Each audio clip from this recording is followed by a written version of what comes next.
Palaot na naman po ang Team Falco. Tang na umutot pa yung bago eh. Sama na ako. Palaot na naman, EPSA naman po kami. Ay, laro mo. After EPSA, Nobeleta. So samantalahin habang may mga schedule pa. Dahil pagka kalagitnaan ng tagulan, hihina na naman po tayo.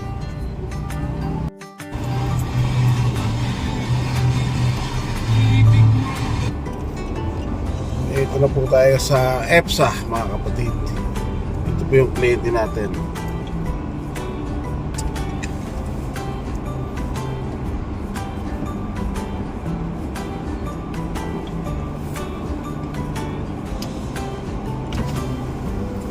Sir, magandang tanghali sa Chief Innovator. Anong gagawin po? Cleaning ng aircon. Hindi lang po sir, verify pa natin kung may endorsement pa yun. May working permit na ano sir? Alam ko meron na po eh. Government lang po sir. Verify lang natin sir.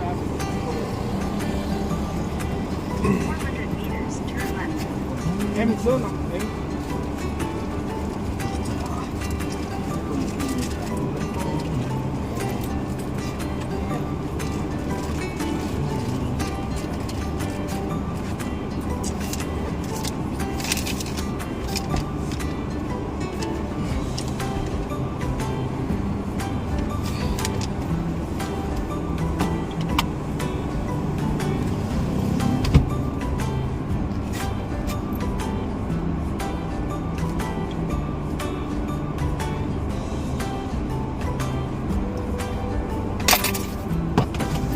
Sir, po, i-minute lang po natin sir.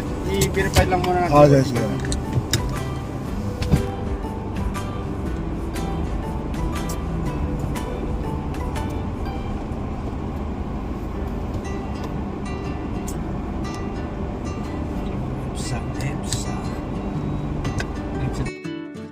Dito na po tayo sa ating kliyente. Paano ka nga doon? Paano nga muna?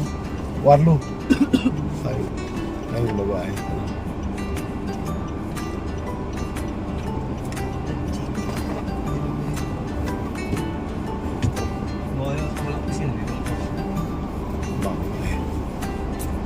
Medyo barado na yung drain natin dito.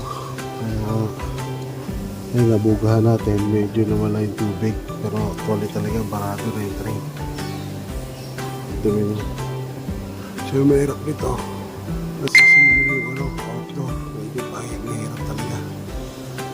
Pag-iwas. So may kahirapan lalaban kasi yung condenser natin outdoor. Dito sa ibabaw na ceiling. So hindi po pwedeng tumulo. Kailangan masahod na maayos dahil kung tumulo dito malaking ano, so kailangan masahod mo na maayos. Pag hindi, tutulo talaga sa kisame. So medyo may kahirapan kasi tutungan ng mga ano, mahirap din. Ito po ng laking kapote, kaya talaga hirap kasi teka lang.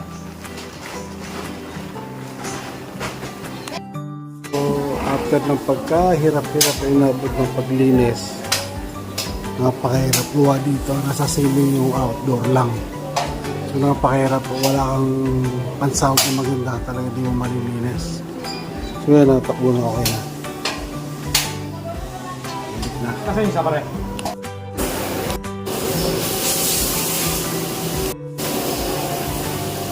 Okay, damit parang nilublub sa tubig. Mga company nila rito, kumbaga ito kasi parang mapaupahan ng mga building eh. Pangalawang ano to, pangalawang schedule dito.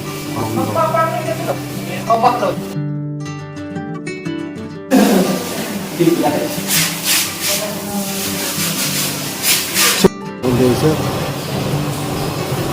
Medyo dinirepre itong board kung magagawa natin ng paraan yung relay. Stack up na yung relay. Pangalawang client itong pupuntahan natin. Isang split type sa isang window type. Mga ID. patay na pero nalagay pa yung door. Takbo yung pero nakapatay na yan ha. Module na. So try natin. Yan. Plug and play natin.